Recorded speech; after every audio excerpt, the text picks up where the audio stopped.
नमस्कार, मैं हिना प्रसून बहुत स्वागत करती हूँ आप सभी का ज्योतिष के इस नए कार्यक्रम में। और हमारे साथ ज्योतिष के एक्सपर्ट श्री विजयानंद भारतीया जी हैं, जो भारतीय राजस्व सेवा के 2009 बैच के अधिकारी हैं। ये हमारे लिए सौभाग्य की बात है कि आज ज्योतिष की चर्चा में भारतीय राजस्व सेवा के इतने बड़े अधिकारी शामिल हैं और इनकी ज्योतिष पे जो पकड़ है उसे आप देखकर बिल्कुल दांतों तले उंगलियां दबाएं। बहुत स्वागत है आपका। नमस्कार। और आज आप बताइए कि विजयानंद जी, आपकी ज्योतिष जगत में जो सफ़र है वो कैसे शुरू हुआ? आपको इसकी ललक कब से पैदा हुई? ये इस 2025 में करीब करीब 20 साल होने जा रहे हैं। 20 साल से आप ज्योतिष को प्रैक्टिस कर रहे हैं? और 2005 से शुरू हुई जी ये यात्रा। और सबसे पहले मूल प्रश्न जो थे, जो हैं आज के जीवन के, उन्हीं प्रश्नों को खोजते खोजते मैं ज्योतिष में चला गया।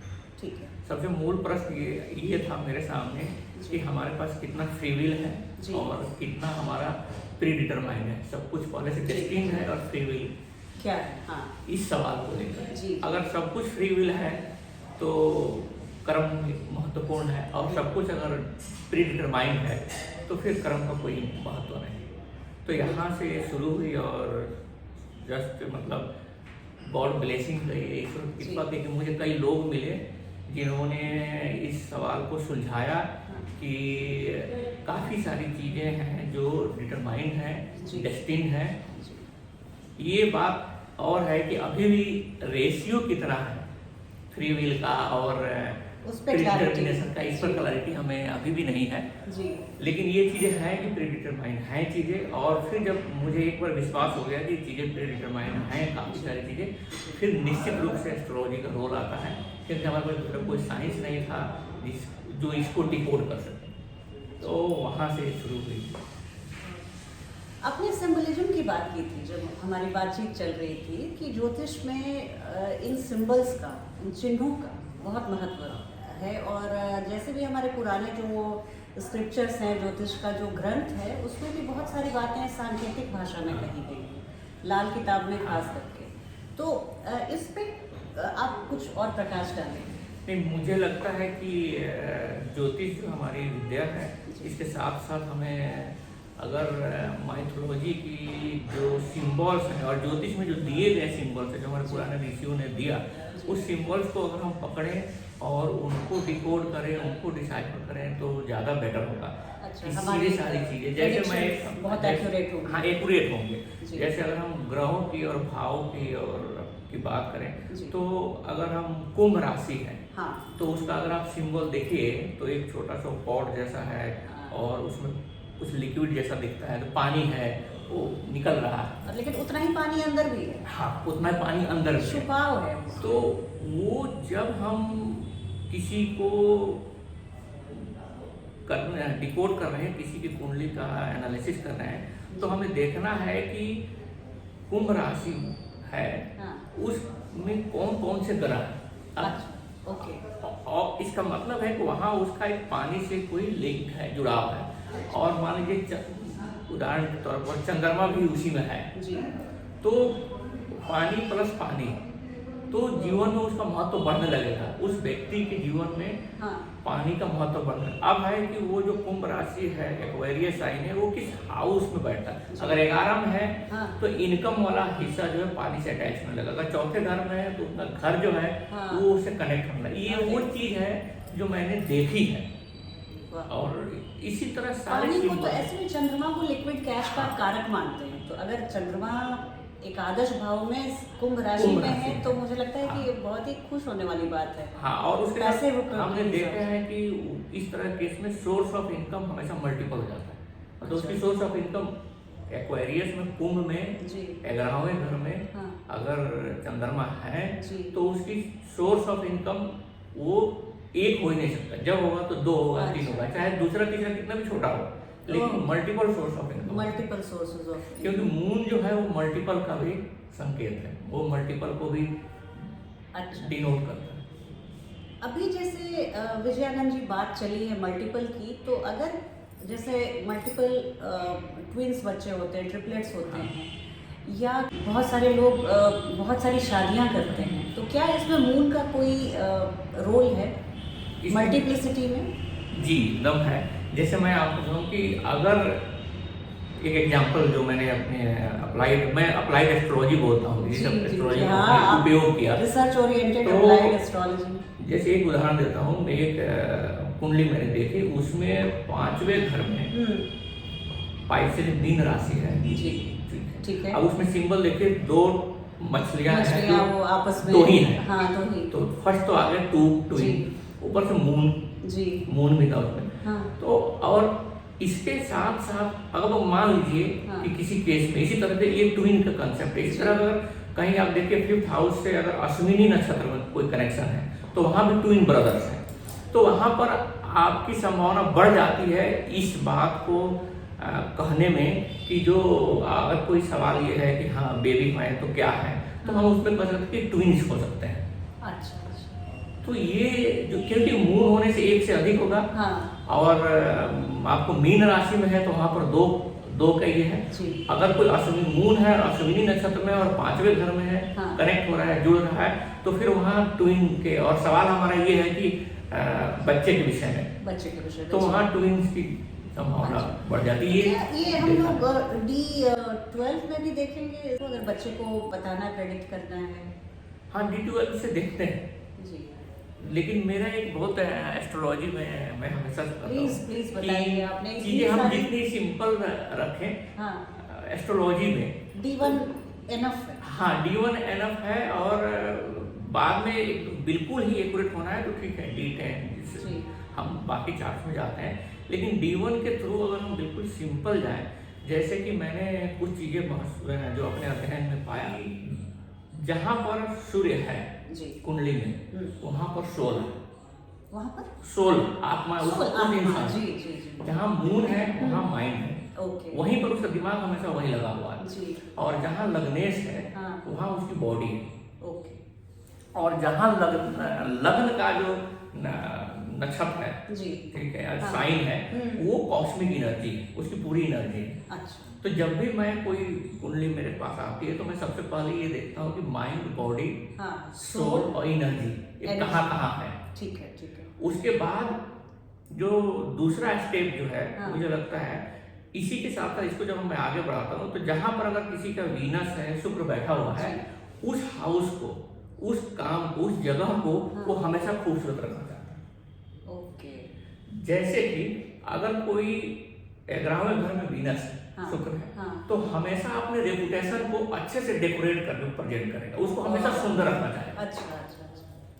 अगर किसी के इसी तरह जैसे मंगल है तो उसकी पूरी जो एनर्जी है, खुद की फिजिकल एनर्जी, हाँ, वो उस वहां पर यूज करने की कोशिश करेगा उसी हाउस में। जैसे अगर मंगल दूसरे घर में है हाँ। तो जो फिजिकल एनर्जी है वो पूरी कोशिश करेंगे वेल्थ क्रिएट करने की। अच्छा अगर वो मंगल है 6ठे घर में है हाँ। तो पूरी एनर्जी कंपटीशन में लगाएगा, शत्रु को हाँ, शमन करने में। समन करने जी। में, खुद को जीतने, खुद मतलब जीतने में, कोई भी चीज जीतने में हमेशा उसमें दौड़ रहेगी कि हम इस चीज को जीतें। हाँ। शत्रुघ्न का योग बनाते हैं मंगल हाँ, षष्ठम भाव में। तो इसी तरह शनि जो है हाँ। अगर जहाँ है जी। तो वहां पर वो सबसे ज्यादा हार्ड वर्क करेगा। अच्छा सबसे ज्यादा वर्क वो हार्ड वर्क शनि जहाँ रहेगा, शनि रहेगा वो हार्ड वर्क करेगा, वहाँ वो बाकी जगह हो सकता है वो इनडिसिप्लिन हो अपने पर्सनल लाइफ में, हाँ। लेकिन उस हाउस को लेकर वो बहुत डिसिप्लिन, सीरियस रहना। सीरियस रहेगा। अच्छा। और वहां पर पेंडिंग कर्मा है, इसलिए शनि वहां पर। ये बहुत अच्छी बात बताई आपने विजयानंद जी, पेंडिंग कर्मा के कॉन्सेप्ट को प्लीज बताइए। और इसके साथ मैं ये भी जानना चाहूंगी, जैसे आपने सन मून बोला, तो अमावस्या का अगर कहीं जन्म है जहाँ पे सूर्य और चंद्रमा हाँ। एक ही भाव में हाँ, है, एक ही भाव में। तो हम क्या इसको बोलेंगे कि आत्मा और मन दोनों उसी भाव में अटका हुआ है? हाँ, आत्मा और मन जो है वो दोनों उसी जगह पर है। अच्छा जैसे हमने कई बार इस चीज को प्रैक्टिकल करके देखा है, जी और कि जब भी मून है अगर चौथे घर में है तो पूरा ध्यान जो है ना घर में है, अच्छा अपने फैमिली को लेकर जी। है, होम को लेकर है। हाँ। दूसरे घर में है तो ओवरऑल पूरी फैमिली को लेकर है। धन के हाँ। लिए बहुत अच्छा है तो- चंद्रमा द्वितीय भाव में। हाँ, इस तरह से जी। पेंडिंग कर्मा जो हम लोग कर रहे थे, तो दो प्लानेट हमने हमेशा देखे हैं, एक तो राहु शनि का, केतु। हाँ, और एक केतु का। अच्छा केतु मैंने हमेशा महसूस किया है, केतु जहाँ है वहां पर डिटैचमेंट है। हाँ। वो जी चुका है, इंसान उसको जी चुका है। अभी उसको इस लाइफ में वो बहुत उससे अटैच नहीं है। उसको अच्छा। करना चाहता है, हाँ। लेकिन जितना वो करना चाहता है उतना नहीं। उस तरह की अटैचमेंट उसकी वहां पर नहीं है। वो किसी भी घर में हमने देखे कि 5वें घर में केतु, हाँ। वो अपने चिल्ड्रन के साथ सब सारी ड्यूटी पूरा करना, बच्चों की सारी चीजें पूरी करनी, लेकिन जितना अटैचमेंट, इमोशनल अटैचमेंट वो नहीं। लोगों पे होती है वो जी। इंसान नहीं है। दूसरे घर में केतु है, हाँ। तो वेल्थ को लेकर बहुत अटैचमेंट नहीं है, अच्छा। फैमिली को लेकर बहुत अटैचमेंट। बोली भी बहुत हाँ वो तो है, कटु कटु। हाँ होती है, खरी खरी होती है। हाँ। तो ये हम उसी तरह राहु जहाँ है हाँ। वहां पर वो सबसे ज्यादा डिजायर, जी। उसको सबसे ज्यादा चाहिए वो चीज। जहाँ उस पर भी भाव हम का। उस भाव, वो भाव वो सबसे ज्यादा जीना चाहता है। इच्छाएं पूरी हो ना हो अलग बात है, हाँ। लेकिन उसी चीज को सबसे ज्यादा जीना है। तो जहाँ राहु बैठा है वहां पता चल जाता है कि ये इंसान की एक्चुअल डिजायर जो है हाँ। वो क्या है। अच्छा, तो लग्न में केतु हो अगर विजयानंद जी, तो इसको हम अच्छा माने कि लग्न में अगर केतु है तो क्या वो डिटैच्ड अपने अस्तित्व से ही रहेगा जातक? जो जातक बात है, जो लग्न में अगर हम लग्न में केतु होता है, हाँ। अब यही आ गए, यहीं पर जब आते हैं जी। तो एक जनरल ये हो गया। अब हमें जब मैं देख लेता हूँ यहाँ ये लग्न में है, हाँ। जहाँ भी है जिस घर में, हाँ। फिर यहाँ जरूरत पड़ती है हमें कि अब इसको एक्यूरेट करने के लिए हमें जरूरत पड़ेगी नक्षत्र की, नक्षत्र की, ठीक कि है। यहाँ पर वो किस नक्षत्र के साथ है, अच्छा, वो केतु जो है किस नक्षत्र में बैठा हुआ है। तो नक्षत्र अगर अलग अलग है तो केतु के रंग बदल यस, जाएंगे? तो वहां पर जो डिटैचमेंट है हाँ। वो अलग अलग जाएगा।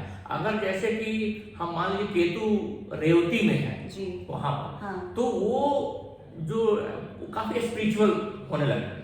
रेवती में ही शुक्र उच्च के होते हैं? हाँ, शुक्र उच्च के होते जी।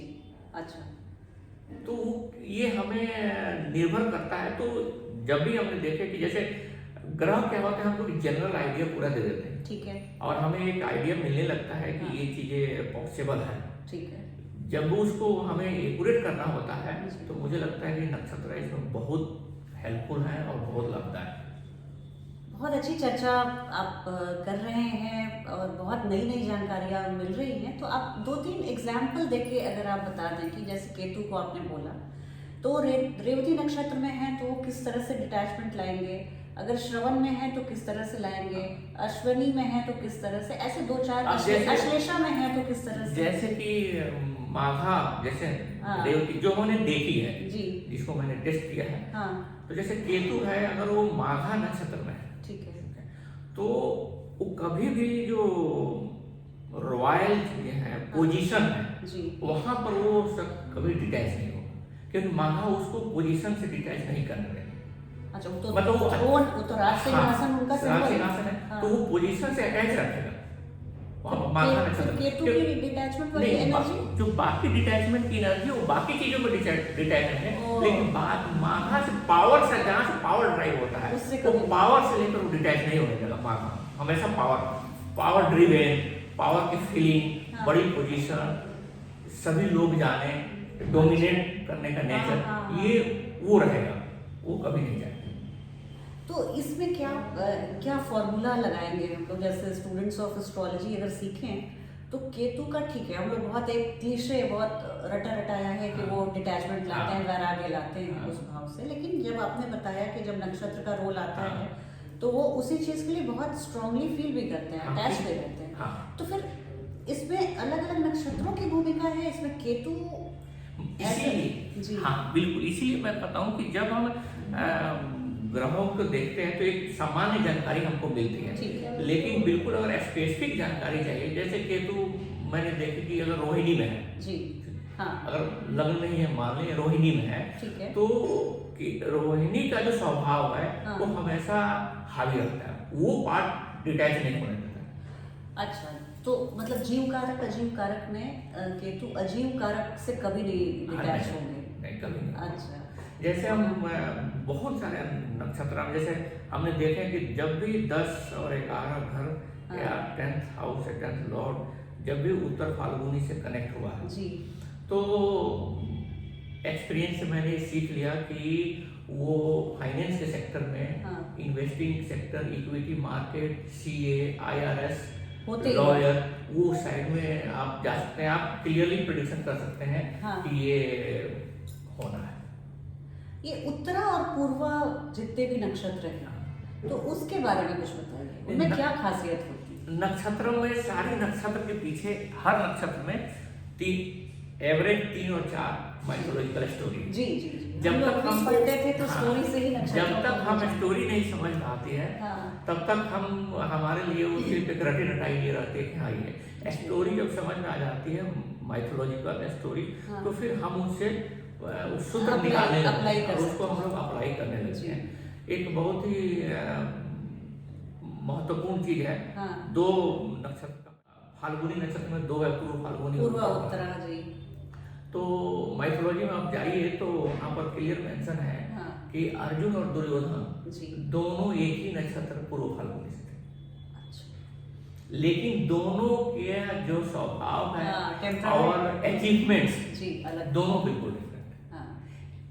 इस चीज को माइथोलॉजी में ही है कि अर्जुन के जो मार्गदर्शक थे, जो गाइड थे, टीचर, फिलोसफर, फ्रेंड जो भी थे, हाँ। वो कृष्ण थे, ठीक। भगवान कृष्ण। जी। और दुर्योधन के केस में वो शकुनी थे। तो और- इससे ये क्लियर हो जाता है कि जब भी मैं देखता हूँ कि किसी के जो महत्वपूर्ण ग्रह हाँ। पूर्व फाल्गुनी या उत्तर फाल्गुनी में है, तो वहाँ सबसे इम्पोर्टेंट है गाइडेंस। अच्छा, यानी वो वो- अर्जुन बनेगा या दुर्योधन बनेगा? हाँ, वो दोनों साइड जा सकता है। जी। अगर उसकी गाइडेंस गड़बड़ हुई, अगर गाइडेंस में प्रॉब्लम हुई, हाँ। पेरेंटिंग लेवल पर, टीचर्स लेवल पर या सराउंडिंग में जो फ्रेंड्स हैं उसके हाँ। साथ, तो वो चांस है कि वो अर्जुन भी बनेगा और इस बात की भी भरपूर चांस है कि वो दुर्योधन बनेगा। यहाँ पर कहना बहुत डिफिकल्ट हो जाता है तो क्योंकि क्या गुरु, अगर गुरु की पोजीशन से हम लोग जान सकते हैं, अगर वो कुंडली में गुरु का कोई रोल आएगा, गुरु बृहस्पति का, कि वो अगर है तो वो आपको अर्जुन बना सकते हैं? अगर इसमें मैं ये सवाल बहुत अच्छा है, इसमें मैं एक चीज ऐड करना चाहूंगा। जी। हमारी जो परंपरागत जो विद्या है, इस हाँ। विद्या में बनी हुई है कि हम बहुत सारे ग्रह अच्छे होते हैं हाँ। और कुछ ग्रह बिल्कुल बुरे होते हैं। जी। इसी तरह कुछ हाँ। घरों को लेकर है, हाउस को लेकर है, जी, बहुत जी। अच्छे हैं और कुछ बहुत बुरे हैं हाँ। या खराब रिजल्ट देते हैं। हाँ। ये बातें बिल्कुल सही थी, जी। लेकिन ये सही थी उस समय जब एस्ट्रोलॉजी लिखी गई, इसकी हाँ। रचना की गई। आज के भौतिक युग में जी। मैंने ये पाया है कि सारे ग्रह अच्छे हैं, हाँ। सारे ग्रह खराब हैं। बुरे हैं, बिल्कुल बिल्कुल। इसी तरह से सारे घर जो हैं, भाव जो हैं अच्छे हैं और सारे भाव बुरे हैं। महत्वपूर्ण ये है कि किस समय कौन सा घर और कौन सा ग्रह प्ले करता है। ठीक आज के समय में जो सबसे सारी अचीवमेंट जो है भौतिक अचीवमेंट, हाँ, उपलब्धियां, कलयुग में तो हाँ, भौतिकता भौतिक बहुत- और भौतिक उपलब्धियों में ये चीज मायने नहीं रह गई है हाँ। कि 1, 5 और 9 जो है वो धर्म है, हाँ। हवन, और 6, 8, 12 जो है ये मोक्ष नहीं, 6, 8, 12 मतलब खराब रिजल्ट। त्रिक भाव जी। हाँ, त्रिक भाव ये खराब। हाँ। सेम सिचुएशन मतलब ग्रहों की है। हाँ। हमेशा जुपिटर ज्यादातर समय अच्छा रिजल्ट देते हैं, हाँ। लेकिन जुपिटर मैंने कई बार हाँ। देखी है कि बहुत मार्केश- ही खराब रिजल्ट दिए। मार्केश वो जुपिटर तो फिर हाँ, रुला रुला के मारते हैं। बिल्कुल। और तो इसी और ये सभी के लिए अप्लाई होता है। जी। जैसे मैं एक और एग्जांपल इसमें जोड़ना चाहूंगा। हाँ। इसीलिए सूर्य का, सूर्य। सूर्य बहुत अच्छा रिजल्ट देते हैं, लेकिन हम अगर देखें कि सूर्य को राजा का स्थान दिया गया है। हाँ। और राजा जो है,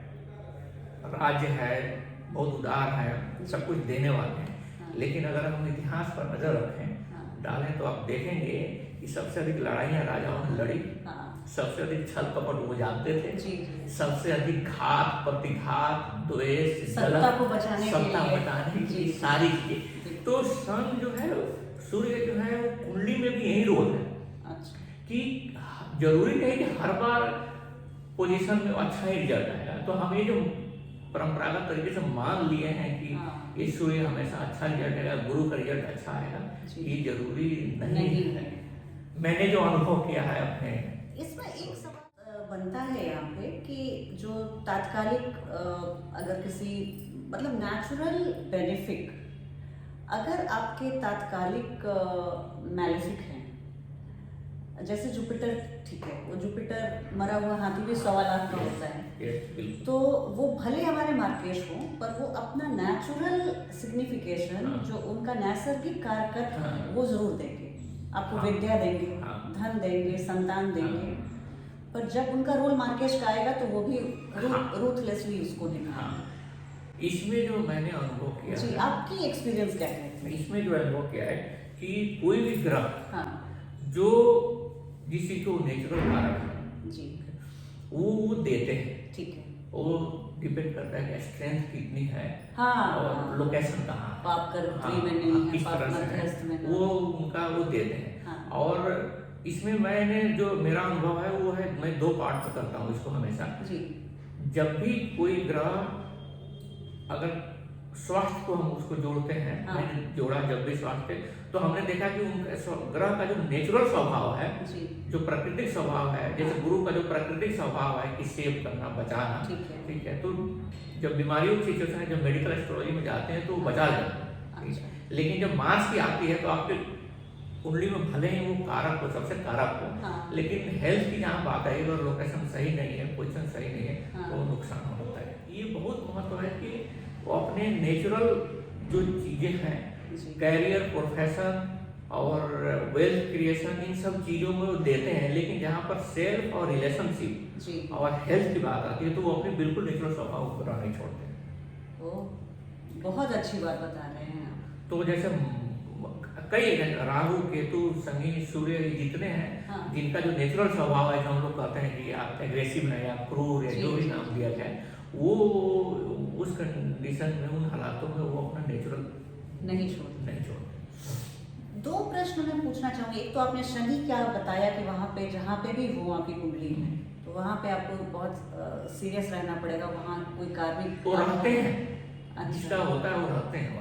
जैसे अगर हमने देखे हैं कि 3rd हाउस में है, हाँ। तो बहुत कोशिश उनकी एफर्ट होती है और बहुत। अच्छा, वो स्टार्टअप वगैरह के लिए 3rd हाउस में सैटर्न हाँ, बहुत अच्छे बहुत अच्छे माने जाते हैं आपको। वो जैसे हम बिजनेस, व्यापार, नौकरी में हम सुनते हैं कि कोई आदमी को वर्ड यूज किया और वर्कोहलिक है, तो हमने देखा कि जिसके भी 10वें घर में शनि है, हाँ वर्कोहलिक है, जी, क्योंकि उसका सारा फोकस जो है हार्ड वर्क और डिसिप्लिन, ऑर्गेनाइजेशन, सब कुछ जो है वो काम पर, अपने प्रोफेशन, व्यवसाय, अपने बिजनेस उसी पर है, तो कई सारी चीजें वो इग्नोर होने लगती। जी। यहाँ अगर राहु केतु की हम बात करें तो क्या राहु केतु कभी भी किसी भी भाव में अच्छे माने जाते हैं?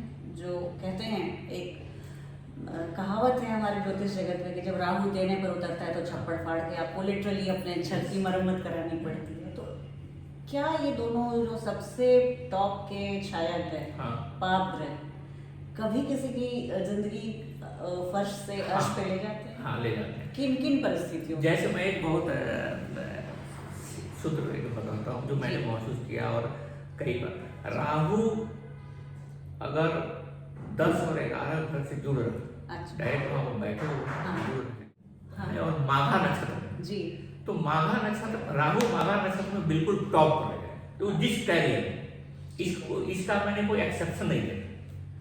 या तो इसी तरह से केतु, आपने बताया 10वें भाव में बैठे हो या दृष्टिपात? 10वें भाव में से किसी तरह से जुड़े हो, अच्छा, जैसे 10वें भाव में बैठे हो, 11वें भाव में बैठे हो, तो बेस्ट है। अच्छा, और या तो उसमें नक्षत्र लॉर्ड उनके हाँ। 10वें हो, 10वें से। ठीक है।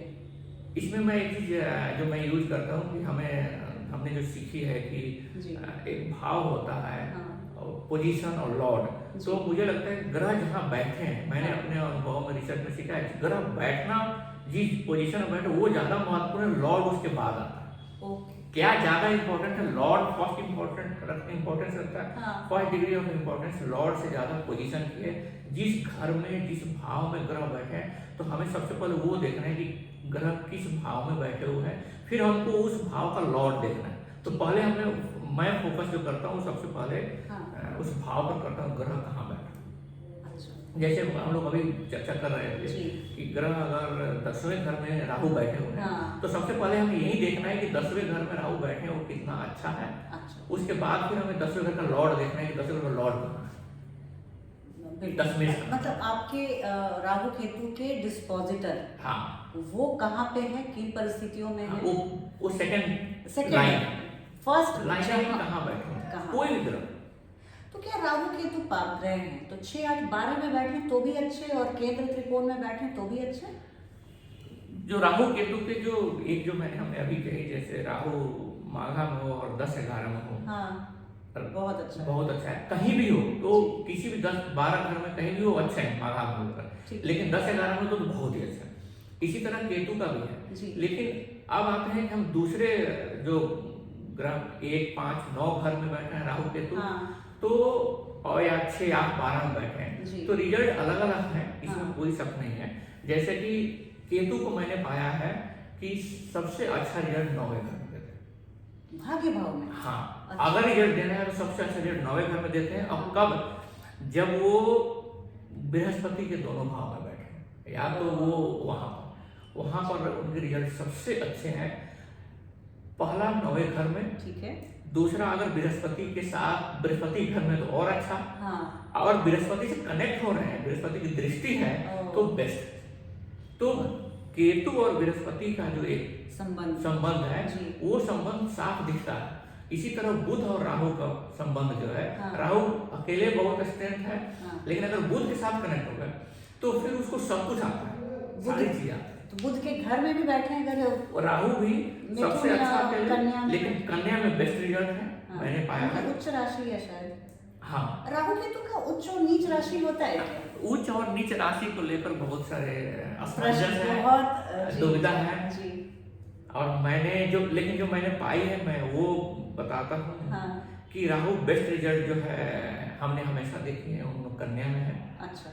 और मिथुन में? मिथुन में उसके बाद मिथुन में है। हाँ। बुध के दोनों राशियों में है। ठीक है। उसी तरह केतु की सबसे अच्छी रिजल्ट मीन में है। हाँ। और उसके बाद धनु में। अच्छा। ये इनके इसके ये दो मतलब एस्टेब्लिश्ड है जो कि हमने अपने अकाट्य है। हाँ सीखी। तो अगर सेकंड हाउस में राहु का बैठना अच्छा नहीं मानते हैं, हाँ। कहते हैं कि राहु की महादशा भारी हो सकती है हाँ। और मारक भाव भी मारक है। भाव। तो यहाँ पर अगर वो कन्या राशि में बैठे हैं हाँ। तो उसको हम कैसे फलित करेंगे? राहु दूसरे घर में जो कन्या राशि में बैठेंगे। हाँ मतलब सिंह लग्न हो गया। हाँ ठीक है जी। तो इसमें जो फलित करने के पहली बात की वेल्थ क्रिएशन में कोई सानी नहीं। अच्छा। जो सफर करेगा हाँ। वो क्या सफर करेगा? फैमिली वाला पार्ट। ओ वहाँ का जीव कारक। क्योंकि जो जीव कारक वो जो भौतिक है ना, हाँ। वो सफर होगा नहीं। अच्छा। वो कभी सफर नहीं होगा। और अगर हम आपको बताएं कि अगर वो एक स्टेप में और आगे बढ़ता हूँ, अगर वो राहु हस्ता नक्षत्र में है हाँ। तो वेल्थ क्रिएशन के लिए ब्रिलियंट योग है। हस्त नक्षत्र में तो हाँ। विजयानंद जी कहते हैं कि डॉक्टरों के लिए बहुत अच्छा, हाँ, सर्जन के लिए डॉक्टर, बहुत, बहुत। उनकी जो प्रेसिजन और जो वो है वो मैजिकल हैंड। अच्छा। हाँ। जो जैसे हमने मार्स को देखा है। हाँ। मंगल को 10वें घर में मंगल हस्ता नक्षत्र में हाँ। One of the best surgeon. हाँ मार्स तो है ही डॉक्टरों मार्स के है, जी। डॉक्टर का ये हाँ। सर्जरी से कनेक्ट कर रहा है। हाँ। ऊपर से हस्ता नक्षत्र में। तो यहाँ पे अगर जैसे कि कहा जाता है कि शनिवत राहु और भौमवत केतु, तो आपने जितनी बार बताई उनको, केतु को आपने गुरु बृहस्पति से जोड़ा और हाँ। बताया बहुत अच्छा। तो भौमवत इनको मंगल के समान बोला जाता है हाँ। केतु को, हाँ। और शनि के समान हाँ। राहु को। तो यहाँ पे मंगल और केतु का संबंध हो तो अच्छा मानते हैं? मंगल और केतु का संबंध जो है जी। हम अगर मतलब भाव से जाए, हाउस वाइज जाए, हाँ। तो जैसे दूसरे घर में जाएंगे तो वेल्थ क्रिएशन हो जाएगा। ठीक है। ठीक है। मारक भाव भी है। हाँ लेकिन वो रिजल्ट होगा, मारक वाला जो रिजल्ट है वो रिजल्ट श्योर होगा उसको, क्योंकि ये दोनों प्राइस। इसी तरह अगर हम तीसरे घर में जाए कि मंगल भी है और केतु भी है, हाँ। तो बहुत ही बोल्ड, एक्सेसिव बोल्ड करेज होगा। अच्छा। इसके वजह से कुछ डिसीजन बिल्कुल गलत हो जाएंगे। अच्छा। रैश हो जाएंगे, बिल्कुल गलत हो जाएंगे। आपको हो सके 3-4 में जबरदस्त सक्सेस मिले, लेकिन एक इतनी बड़ी ब्लंडर हो जाएगी जल्दबाजी में जी कि वो सब कुछ डिजास्टर कर। ये जब भी ये मार्स और केतु के साथ ये है, हाँ। वो क्योंकि एनर्जी और विजडम में नहीं, विजडम का न होना, ये दोनों जो है कनेक्ट करेंगे। जिस तरह की विजडम चाहिए उसी तरह मार्स और मंगल और राहु को मिला है, तो राहु का क्या है, एक्सेसिव डिजायर, तो अंगारक योग बनता है। हाँ, तो भौतिक जो अचीवमेंट्स हैं, उपलब्धियां हैं, वो तो हो जाएंगी, वो उसमें भी होंगी। हाँ, उसमें भी होंगी। अच्छा, लेकिन अब जैसे मान लीजिए कि हमने देखी, जो कि सबसे अच्छा एग्जाम्पल है, काफी सीनियर जज थे उनकी, मैंने देखी, वो आपको छठे घर में मार्स मंगल और मार्स और राहु, तो प्रमोशंस ऐसे हुए कि और 10th हाउस से कनेक्ट हो रहा, तो प्रमोशन आउट ऑफ प्रमोशन हो गए उनके सारे, अपने कंपटीशन को किल करके। लेकिन पर्सनल लाइफ में जो है, ठीक है, एक सीरियस मेजर इशू, हाँ, इशू जो हुआ, स्पेशली एक्सीडेंट, क्योंकि 6th हाउस में इसी की चांस रहती है, और वो, तो ये तो मैंने जो कहा कि वो अपना स्वाभाविक गुण जो है ग्रह वो नहीं छोड़। अष्टम घर क्या है, मारक भाव है या आयुष्य का भाव है? अष्टम भाव को मैंने तो अपने अप्लाइड एस्ट्रोलॉजी में कभी मैंने किसी घर को मारक नहीं मानता हूँ। कुछ रीजन है, क्योंकि आप देखिए कि हमारे ऋषि मुनियों ने कैसे बनाया, कि जीवन के सभी हिस्सों को, सारी विषय वस्तुओं को उन्होंने 12 भाग में बांटा, एक जिसके विषय में, उसके बावजूद उन्होंने देखा कि 11 चीजें जो है वो बिल्कुल परिभाषित हो गई हैं, लेकिन फिर भी जीवन का एक हिस्सा जो है छुपा हुआ है, तो उन्होंने वो 8वें में रखा, सारी अनसर्टेनिटी जो है 8वें में उन्होंने डाल दी, और वो बिल्कुल सही भी है, क्योंकि इसी से मैं कहता हूँ, मैंने ये चीज ड्राइव की कि 360 डिग्री है, इसमें से 330 डिग्री जो है वो आप कर सकते हैं, तो मिनिमम जो 30 डिग्री जो है, जो 8वें घर का है, आप कितना भी कोशिश कर लीजिएगा, ये हमेशा अनसर्टेन रहेगा, आपके लाइफ का 30 डिग्री जो हिस्सा, 12वां हिस्सा, मैं बहुत अच्छे से आपको बताया, 12वां हिस्सा हमेशा ही अनसर्टेन छुपा रहेगा, जिसको आप भी नहीं जानते। तो जैसे मान लीजिए मैं अभी पुनः मैं अपने वापस वाले मुद्दे पे आऊँ, तो अगर 7वें घर में मार्स केतु की युति है और 8वें घर में मार्स केतु की युति, तो क्या फर्क होगा? ये आयुष्य का भाव है, वहाँ कहते हैं कि 8वें भाव में हम कहते हैं कि आपके डेथ किन परिस्थितियों में होगी, उस पे वो संकेत देता है। तो अष्टम घर में मार्स और केतु हैं, और सप्तम घर हमारा मारक है, और वहाँ पे मार्स केतु, तो एक मृत्यु का है, एक संकेत देता है। तो क्या इसको कैसे हम अलग अलग कैसे समझेंगे?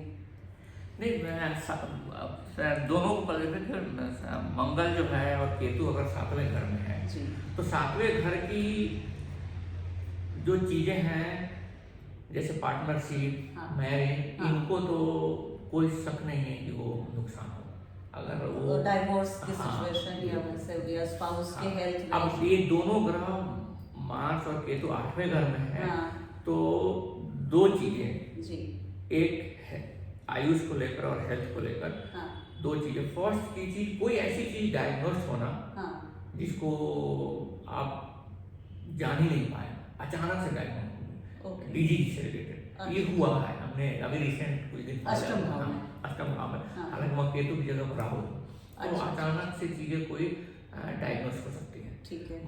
मार्स है तो सर्जरी, तो डायग्नोस हुई और सर्जरी होना है। अच्छा।